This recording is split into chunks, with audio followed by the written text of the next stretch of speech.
السلام عليكم ورحمة الله تعالى وبركاته. الحمد لله والصلاة والسلام على رسول الله وآله وصحبه ومن والاه. الحمد لله، نواصل دروسنا من رسالة آداب سلوك المريد سيدي الإمام عبد الله بن علي الحداد، نفعنا الله تعالى بعلومه في الدارين آمين.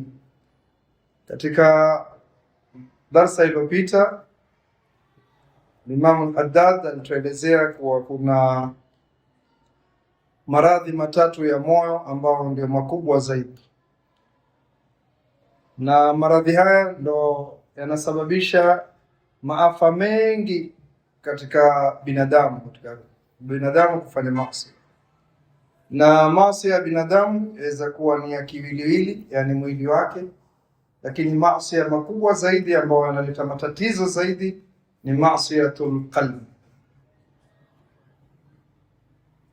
Al-Imam Haddad alitaja ya kwanza ni kibr, na tukaona maafa ya kibri, na kibri ni moja katika maradhi mabaya sana ambao mara nyingi binadamu hata akiwa nayo hakubali kuwa anayo, hajioni kama anayo.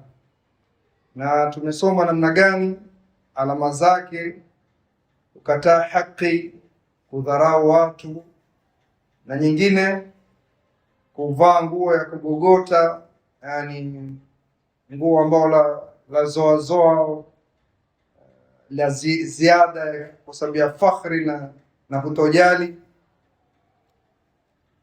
Na leo tutaingia katika masala ya riya. Na wa amma ar-riya'u fayadullu ala khuluwi qalbi al-mura'i min 'azamati Allahi wa ijlalih. Riya ni kujionyesha. Kujionyesha yenyewe ni kufanya jambo kwa ajili ya Mwenyezi Mungu, lakini pia na malengo mengine asiyekuwa Mwenyezi Mungu pia akuone umefanya. Tumeelewana? Waswali swala yako lillahi ta'ala, na usalli fardhu salati dhuhr lillahi ta'ala, sawa, lakini kwenye moyo wako wasikia raha kwa kuna watu wanakutizama. Kwa hivyo Mwenyezi Mungu yakuona, na kuna mtu fulani ama watu fulani pia wakuona. Kwa hivyo wewe waswali, hatukatai kwa waswali, lakini pia waonyesha kuwa waswali. Riya. Na riya moja kwa moja hiyo amali huwa haikubaliwi kwa Mwenyezi Mungu Jalla Jalaluhu, na tutasoma li'annahu yatasanna'u wa yatazayyanu lilmakhluqin, yuajifanyisha kwa viumbe, yuajipamba kwa viumbe. Wala yaqna'u bi'ilmi Allahi rabbil alamin, hatosheki kwa Mwenyezi Mungu yajua yeye afanya amali mpaka aoneshe mtu. ومن عمل الصالحات وحب أن يعرفه الناس بذلك ليعظموه ويصطنعوا إليه المعروف فهو مراء جاهل. Mtu yote ambaye wafanya mambo mema, amali njema sawa sawa, sura yake mzuri ile amali, lakini apenda watu wamtambue nayo hiyo amali, apenda watu wamsifu kwa yeye wafunga au waswali sana au yasoma Qur'ani sana, au pia yajua kuzungumza khutba yake au mauidha, yote ingia riya. Huyo mtu ni mura'in jahilun raghibun fi dunya, ni mwenye kujionyesha na ni mjinga, kwa sababu hapati thawabu yoyote kwa ile amali, na pia afanya hivyo kwa ajili ya dunia. Lianna zahid, yule ambaye ameipa mgongo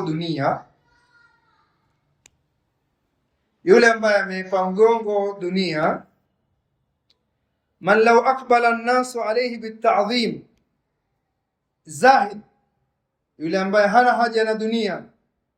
Na zuhud, kuipa mgongo dunia, sio kuikimbia dunia. Dunia ni hini, twaishi hapa ndani ya dunia, na vitu vya duniani lazima tutumie, lakini kuipa mgongo dunia ni mtu aitoe dunia kwenye moyo wake. Yani Kila mtu akiwa hana pesa ni tofauti na akiwa na shilingi 100, si ndio? Ni tofauti akiwa na 500, ni tofauti akiwa na 1000. Wakati mtu anakuwa na 1000 confidence yake iko juu zaidi, si ndio? Lakini wakati una shilingi 50 confidence yako yapungua. Basi wewe muhibbu dunia, raghibun ila dunia. Kwa nini yataka uwe na kwa Mwenyezi Mungu moyo wako umetulia wakati ukiwa na shilingi 1000, na vile vile umetulia vile vile ukiwa na 5000 na ukiwa na 10000. Vile vile haikuangaishi hiyo pesa. Na hii tumetoa kama mfano mdogo sana wa kupiga vipi utapima gauge ya moyo wako na dunia. Vipi ukivaa saa ya shilingi 300 na ukivaa saa ya shilingi 3000. 3000 kidogo wasikiaje? Mabadiliko bas anta muhibbu lidunia, anta lasta zahid. Wale zuhad saa ya 5000 kwao ni sawa na saa ya shilingi 50, sawa sawa. Stawa indahum alhajar walmadar waldhahab, kwao sawa sawa. Tumeelewana? Naona vipimo vidogo, na tutajaribu kuzungumza na vipimo ambao waingilika akilini kama talabat alilm sote. Azahid, yule ambaye ameupa mgongo ulimwengu, ni yule ambaye lao watu watakuja wamuadhimishe, na watu watakuja wamuadhimishe pamoja na kumkundulia dunia yake kwa kumpa pesa au kumpisha mahali akaye mbele au kumsimamia akiingia mahali. Yule mtu ambaye hana haja ya ulimwengu, mtu huyu huwa ndani ya moyo wake hapendi hilo jambo. Huyu ni zahid. Wa hadha yatlubu dunya ma'amal al-akhirah faman ajhalu minhu. Na huyu ni mtu ambaye yani mwenye kujionyesha sasa, ni mtu ambaye yuwataka dunia kwa amali za akhira, na huyu mtu ni mjinga sana. Hakuna mjinga kama huyu. Wataka dunia kwa kupitia akhira. Yani mimi nasoma, niendelee na masomo, niwe kiwango fulani, mbeleni nipate cheo fulani, niwe natembea na gari aina fulani, niko na dereva wangu. Kaifa tatlubu dunya, kaifa tatlubu dunya bil akhirah. Imam Haddad anasema huu ni mjinga zaidi. Ilmu ya akhirah waisoma kwa taabu, ili mbeleni, nataka mbeleni mimi niwe na kadhaa, niwe kadhi, niwe na gari ya serikali na bodyguard wangu, nikiingia mahali watu waninukie. Ajib.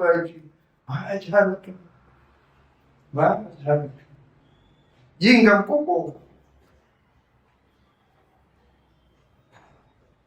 وإذا لم يقدر على الزهد في الدنيا فينبغي له أن يطلب الدنيا من المالك لها.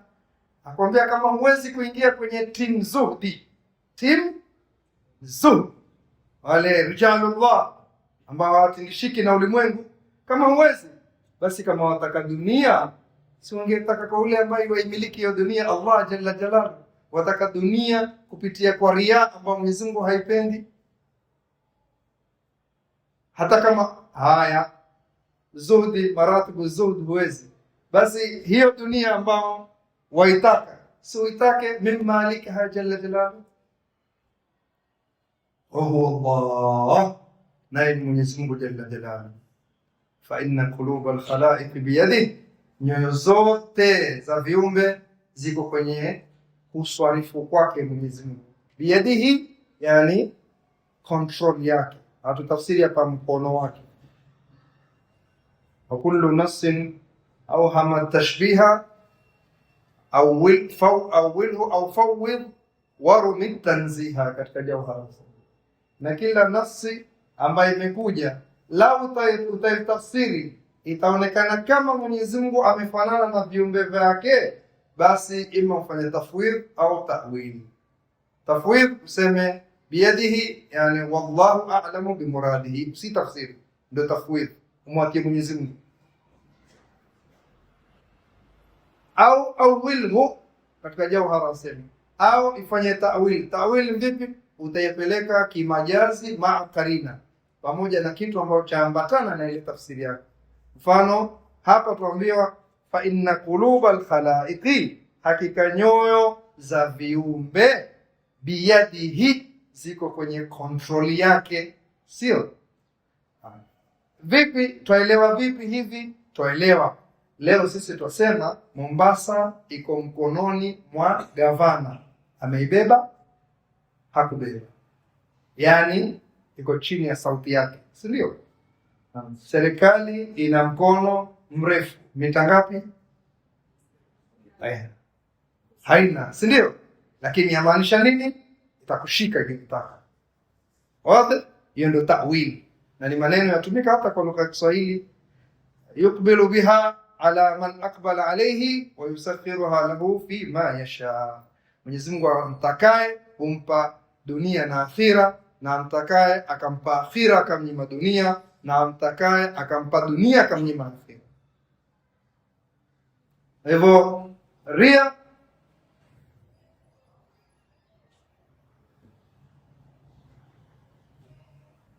ria ni moja katika maafa hatari sana. Binadamu yatakana ajiepushe na ria. Na kwenye Qur'ani imetajwa sana ria, na kwenye hadithi zimekuja hadithi nyingi kuhusu ria, na mara nyingi ikitajwa ria huwa inaambatanishwa na wanafiki au watu wasiokuwa na imani kamili. Mfano, fawailul lilmusallina alladhina hum an salatihim sahun, alladhina hum yuraun, wapenda kuonyesha watu hao kila jambo lao masifa na kuonesha. Wa ma'al asaf, kwa sasa hivi kitu gani kimetumaliza kikatuingiza ria? Kitu gani? Kuna kitu kimeingia kwenye fitna ya ulimwengu wetu ambayo imemaliza, inatufanya sisi tutangaze hata ibada. Kitu gani? Social media. Mtu yuko kila mahali. Kuna namna mbili katika social media na ibada. Waweza ukatumia social media kwa kuhamasisha. Mfano, uko kwenye Al-Kaaba ukawaambia watu hii ndio Al-Kaaba, kuwahamasisha na hapa ni wapi na hapa ni wapi, ilmiyan, wakusudia ta'lim, yafaa. Waweza pia ukaenda mahali ukasema hapa ni hivi, hapa ndio kadhaa, hapa ndio Badr, hapa, si ndio? Kasdi yako nini? Ta'lim an-nas wa tashwiq an-nas kwenye ile ibada, wawavuta watu watamani kwenda mahali pale. Au pia yoyote anayekwenda ajue wapi shuhada Uhud ni wapi, Jabal Rumat ni wapi, mfano. Yafaa. Ya nini? Yafaa. Lakini kuna zile zingine, mtu ameshika Al-Kaaba yualia, amwambia mwenzake weka live TikTok, tap the screen, alafu yualia sema rabbana ighfir lana, tap the screen, tap the screen, tap the screen, rabbana ighfir lana, rabbana atina fid dunya hasana, thank you very much. Mjibu wa fulani, assalamu alaykum sana kuona. Sasa hiyo ni matatizo sasa.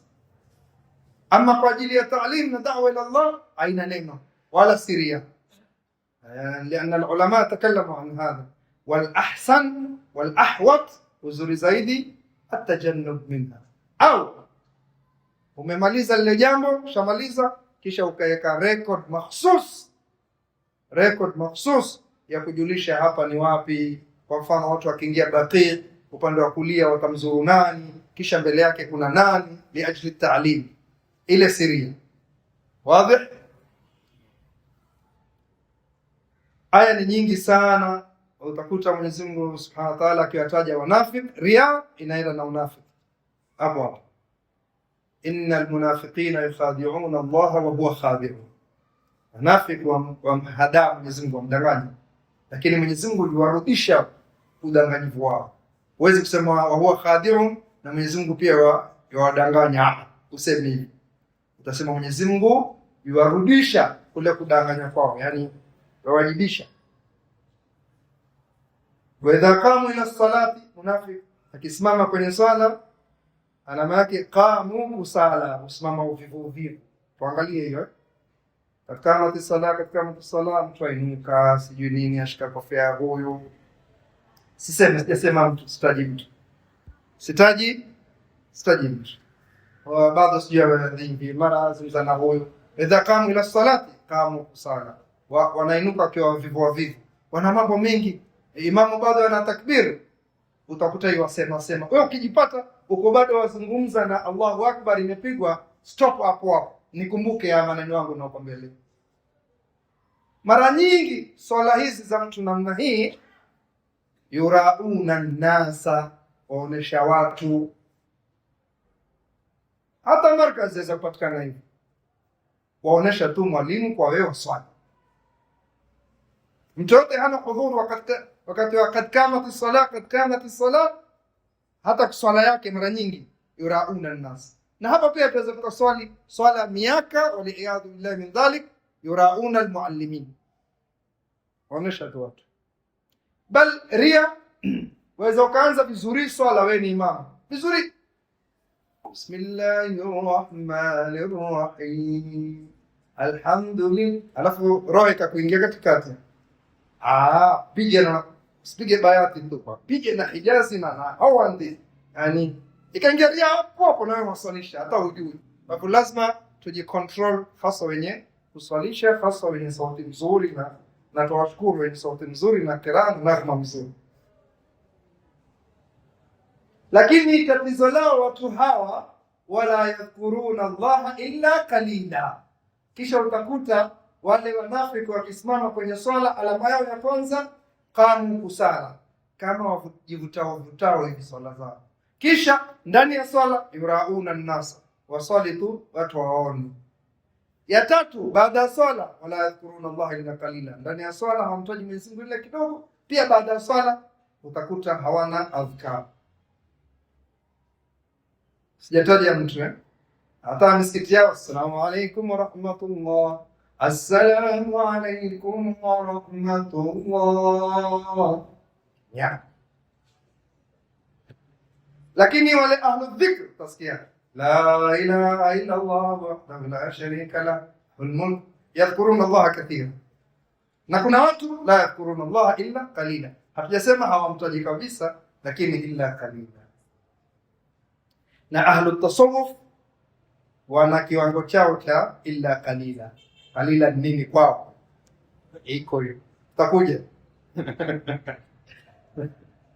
mashaallah. Hadith Mtume sallallahu alaihi wasallam yatosha kuwa ria ni kitu kibaya. Mtume sallallahu alaihi wasallam ameita ashirkul khafi, shirki ya ndani. Kwa nini shirki ya ndani? Washirikisha ibada yako na asiyekuwa Allah jalla jalaluhu. Yani Allah akuone kweli, Allah akuone, lakini na mwingine wa Zaid wa Amr pia wakuone, ashrakta. Hadha shirku khafi, wal iyadhu billahi min dhalik. Na Mwenyezi Mungu anasema nini kwenye mtu ambaye amali yake imeingia ria? Qala Allahu ta'ala, ana aghna shurakaya an shirk, la ilaha illa Allah, mimi ni mkwasi, sishirikishwe amali ya mtu. Uwezi ukanifanyia amali kwa ajili yangu na mwingine, basi kama umemtia mwingine katukue thawabu na jaza na malipo kwa huyo mwingine. Kwangu mimi, wama umiru illa li'abudullah mukhlisina, hapo mukhlisina lahu, hapo ndo tupataka ikhlas liwajhi llah peke yake. Tumalizia hadithi ya mwisho, hadithi ndefu, marawahu fi sahih Muslim. Mtu atakuja waliyadhu billahi min dhalik, atasema mimi nimepigana jihadi siku ya Kiyama, ya Rabbi, mpaka panga zikakatika. Mwenyezi Mungu atamwambia kadhabt, umesema urongo, umepigana wewe ili ujulikane wewe ni shujaa. Faqad qil, si uliambiwa huko duniani wewe ni shujaa, tushakulipa. Wengine pia watakuja watasema, ya Rabbi, mimi nimesoma, mimi nimetumikia ilmu yako. Mwenyezi Mungu Subhanahu wa Ta'ala atawaambia kadhabt, waliyadhu billahi. Wewe ulikuwa watoa darsa, waandika, wafanya rahalat da'wiyya, wasomesha ili watu wakuite wewe mwanachuoni. Faqad qil, si umeitwa. Hata kuna hadithi nyingine Mwenyezi Mungu Subhanahu wa Ta'ala, kama jaa fi al-athar, anasema hatukuteremshia bei ya vitu huko duniani. Kumbuke wewe kisimama mahali mtu akucha, Sheikh chukua aina nini utakupunguzia. Ukiingia kwa matatu, Sheikh pana haya sasa sikulipishi. Pengine ndio ujira wako umetangulizia hapo. Na hakuna mtu afawe na miko zaidi kama mtu ambaye ana ilmu. Ilmu yahitaji miko zaidi. Unajua miko yani desturi na kuikinga na kuepuka riya na kuepuka kibri, na kwa sababu ilmu ni kitu ambacho vitu vingi binadamu wanakitaka sana, al-ilm wal mal. Hivi vitu vatakiwa na kila binadamu. Kwa hivyo mtu akiwa na mali lazima awe mtaratibu sana, aitumie vizuri ile mali. Na mtu akiwa na ilmu pia lazima awe mtaratibu sana, kwa sababu kuna kitu ambacho wengi wanakitaka, kama vile pesa, kama vile ilmu. Sawa. Hivyo Mwenyezi Mungu Subhanahu wa Ta'ala ametusisitiza sana, na Mtume sallallahu alaihi wasallam ametusisitiza sana kuepuka riya, na yatosha amali yoyote ambao ndani yake imeingia riya. Na aina mbaya zaidi ya riya, ngoja niwaambie sasa, mbaya zaidi ya riya ni mtu yofanya ibada peke yake usiku. Sikia hiyo, afanya ibada tahajjud peke yake, atakaye watu nyumbani wajue, ili fikra yake Mwenyezi Mungu atampa nuru kwenye uso wake. Akitoka asubuhi watu wataiona ile nuru ya tahajjud. Umepata? Yani mtu akisoma Qur'an usiku nini, Mwenyezi Mungu atampa nuru. Kwa hivyo yeye afanye ibada pekee, lakini natija ya ibada, manake yoyote ambaye ana tahajjud, ana tilawatul Qur'an nyingi, kweli Mwenyezi Mungu Subhanahu wa Ta'ala umjalia uso wake ukaona nuru ya qiyamul layl. Kwa hivyo mtu aweza kufanya ibada peke yake au akasoma Qur'ani sana, kisha akitoka kwa fikra zake ajihisi kwa waona watu wanavyong'ara. Ibilisi yamsumbua, wewe wang'ara kwa nuru ya qiyamul layl, wewe uko mbali, wewe ufanani na hawa. Hivyo ikawa hakuna mtu alomuona, lakini akajiangushia amali yake kwa sababu ya ile itikadi aliyojiwekea ya riya, yani natija ya amali yake kuwa watu wataitambua. Hadha ghalat, haya ni makosa makubwa. Swali lillahi inna salati wa nusuki wa mahyaya wa mamati lillah, kwa ajili ya Mwenyezi Mungu peke yake. Mwenyezi Mungu inshallah atatupatia baraka jasa kama hii. Bismillahir Fatiha wa ila hadratil Nabii Muhammad sallallahu alaihi wasallam.